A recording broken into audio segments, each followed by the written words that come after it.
Hola a todos y bienvenidos de nuevo a un nuevo vídeo relacionado con esta lista de vídeos sobre el magnetismo y el electromagnetismo. En esta ocasión vamos a hacer un ejercicio más sobre el cálculo de circuitos magnéticos y sin más dilación vamos a ver qué es lo que dice el enunciado de este problema y qué es lo que nos piden, ¿vale? Bueno, este problema nos dice lo siguiente. Dice, el núcleo toroidal de esta figura, ¿ves? Esto es un núcleo toroidal. Algo toroidal es algo que tiene como forma de donut, ¿de acuerdo? Bueno, pues el núcleo, esto se llama núcleo toroidal, ¿vale? De esta figura, lo primero que nos dice es que es de chapa al silicio, ¿vale? Núcleo toroidal de chapa al silicio, ¿vale? Núcleo toroidal de chapa al silicio. Dice que calculemos el valor de la fuerza magnetomotriz, calcular el valor de la fuerza magnetomotriz, que debería poseer una bobina, que debería poseer esta bobina, arrollada a lo largo de dicho núcleo, ¿vale? Para obtener una inducción magnética, ¿ve? De 1,1 teslas en el entrehierro, o sea, aquí. Todo esto es un núcleo magnético de chapa al silicio. Aquí tenemos un entrehierro, o sea, aire, ¿vale? Y nos dice que calculemos la fuerza magnetomotriz que deberá poseer esta bobina para que en el entrehierro se obtenga una inducción magnética de 1,1 teslas, ¿vale? Aparte de eso, también nos piden que calculemos el flujo magnético. Nos pide que también se calcule la permeabilidad en el núcleo de chapa.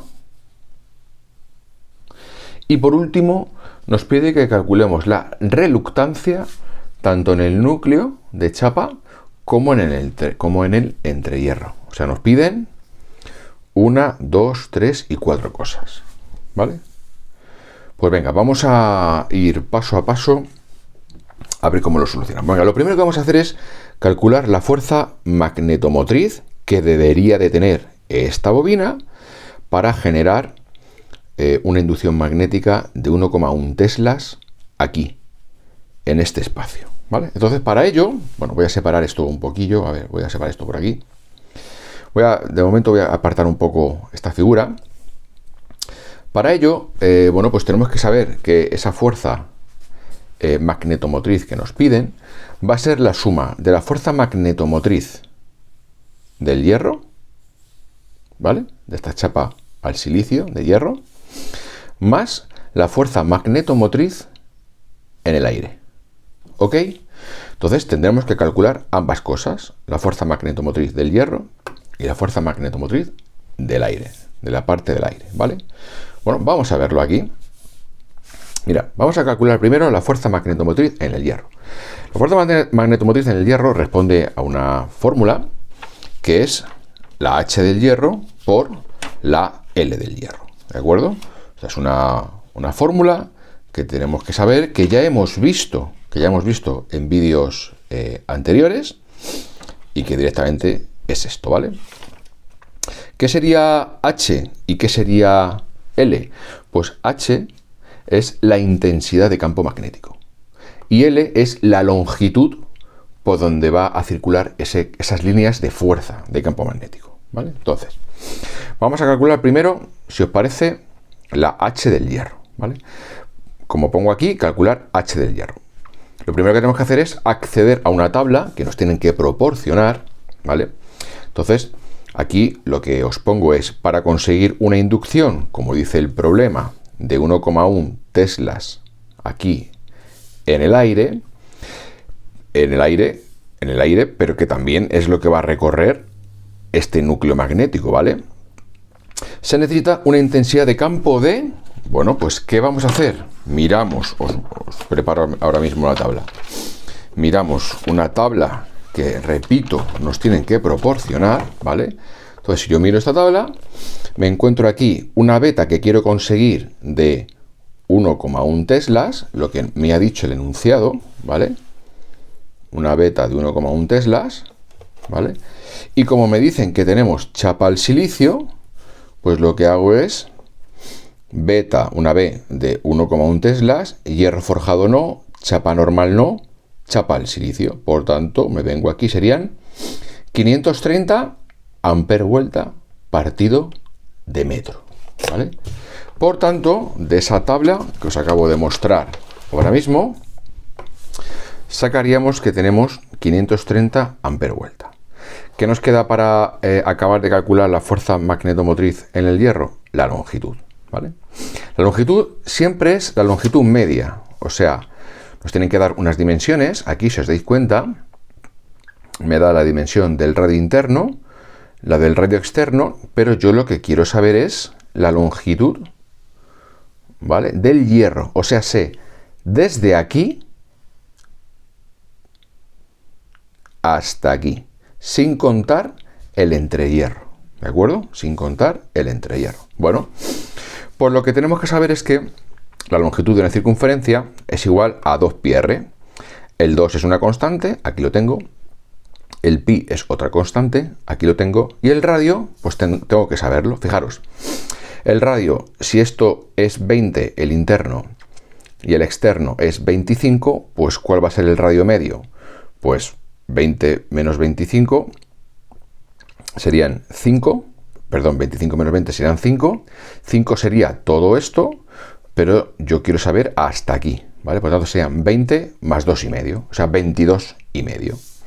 Por tanto, 2πr, 2pi por 22,5 centímetros. Y nos queda una longitud de 141,37 centímetros. O sea, esta longitud media son 141,37 centímetros. Pero a toda esta longitud, tengo que quitarle este cachito que son 0,2 centímetros. Por tanto, le resto 0,2 centímetros y nos quedaría una longitud de 141,17 centímetros, que al pasarlo a metros, que lo tenemos que pasar a metros, nos quedarían 1,4117 metros, que es lo que vamos a poner aquí, ¿veis? Por tanto, multiplicamos esta intensidad de campo de 530, que lo hemos obtenido de la tabla que os he mencionado, por la longitud del hierro, solo la del hierro, sin este espacio, y nos queda una fuerza magnetomotriz de 748,21 amper vueltas. ¿Vale? Entonces ya hemos calculado la fuerza magnetomotriz del hierro. Ahora tenemos que calcular la fuerza magnetomotriz del aire. Bueno, nos venimos aquí y vemos que es la misma fórmula, ¿vale? H por L, pero en vez de H del hierro por L del hierro, sería la H del aire por la L del aire.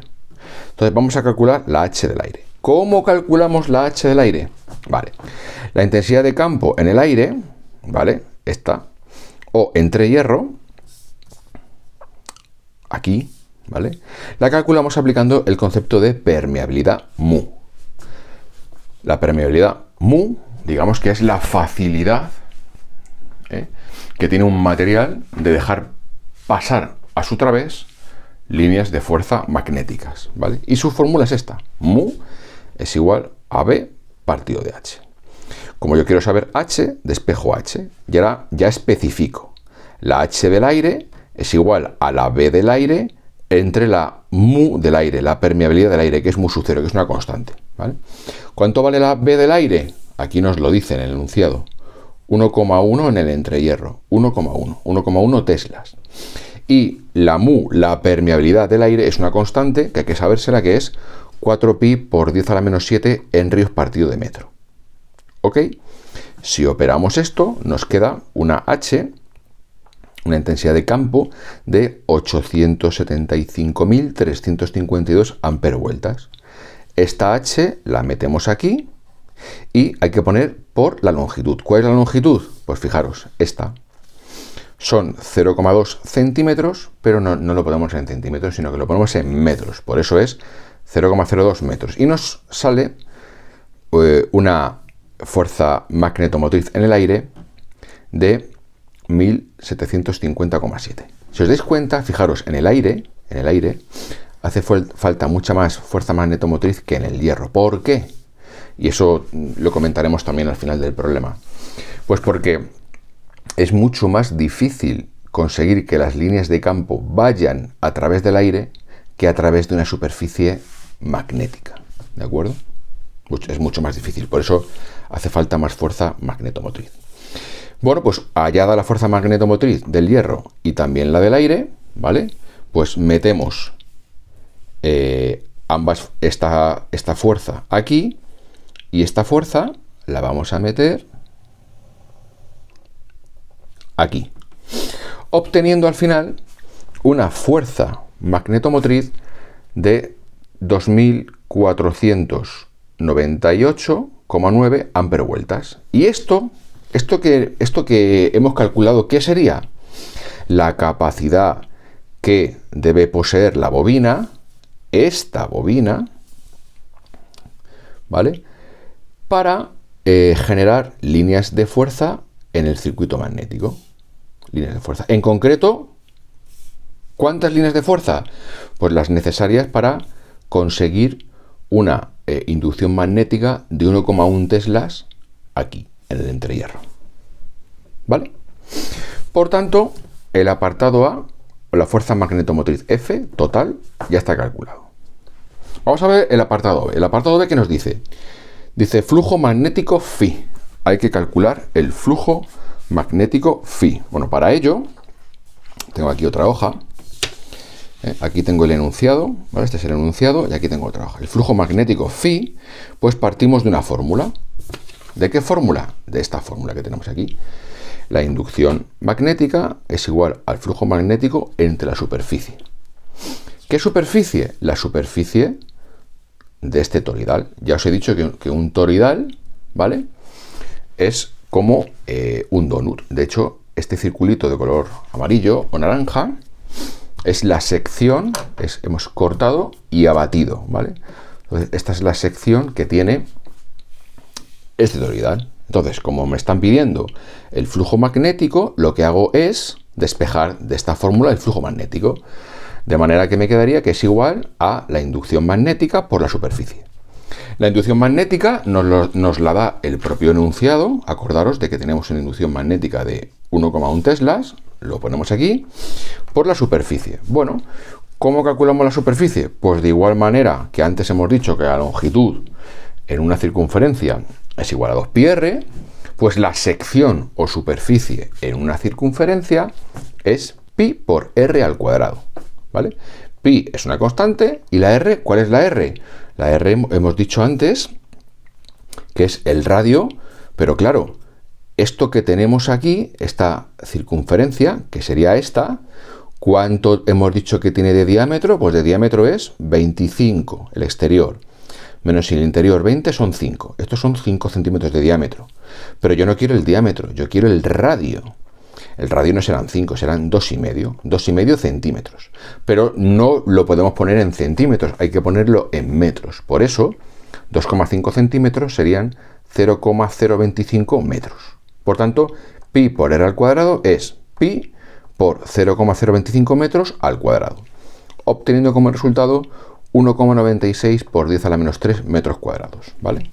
Este resultado lo metemos aquí, lo multiplicamos por la inducción magnética, que es 1,1, y nos salen 2,16 por 10 a la menos 3 Weber, o directamente 2,16 miliweber. ¿De acuerdo? Entonces, ya hemos calculado también el apartado B, que era flujo magnético. Venga, ¿qué nos dice el apartado C? El apartado C nos dice que calculemos la permeabilidad mu en el núcleo de chapa. ¿Vale? La permeabilidad mu en el núcleo de chapa, no en el entrehierro. En el entrehierro, que es aire, ya sabemos que os he dicho antes que el mu sub 0, que es la permeabilidad en el aire, es una constante, 4pi por 10 a la menos 7. No me pide la permeabilidad del aire, que insisto, es una constante y debo saberla.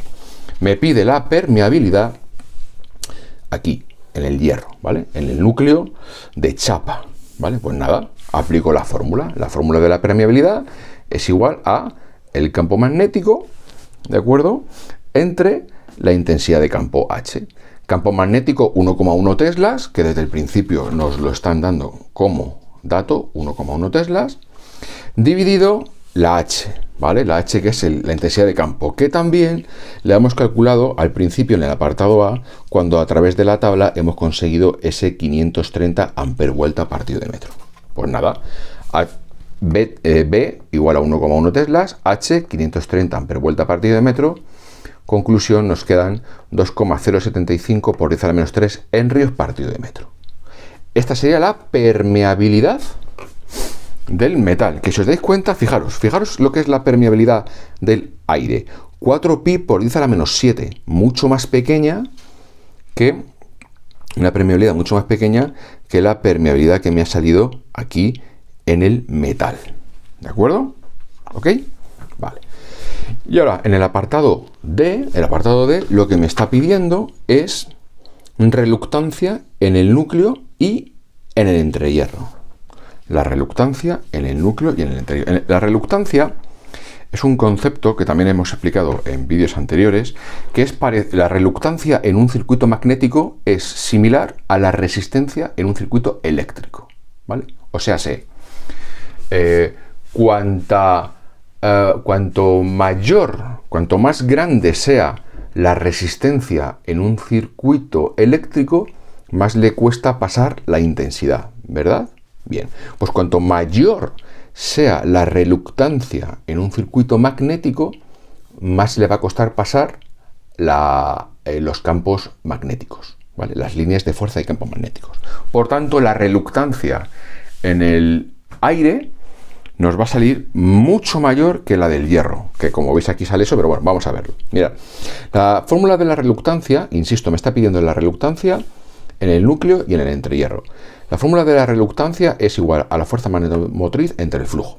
El flujo ya lo conocemos, el flujo lo hemos calculado aquí antes, ¿vale? Que es 2,6 miliweber o 2,16 miliweber o 2,16 por 10 a la menos 3 Weber, ¿vale? Este es un flujo que va a pasar a lo largo de todo nuestro circuito magnético, tanto por la parte férrica como por la parte de aire, ¿de acuerdo? Por tanto, tanto para la reluctancia del hierro como para la reluctancia del aire, el flujo va a ser el mismo, ¿veis?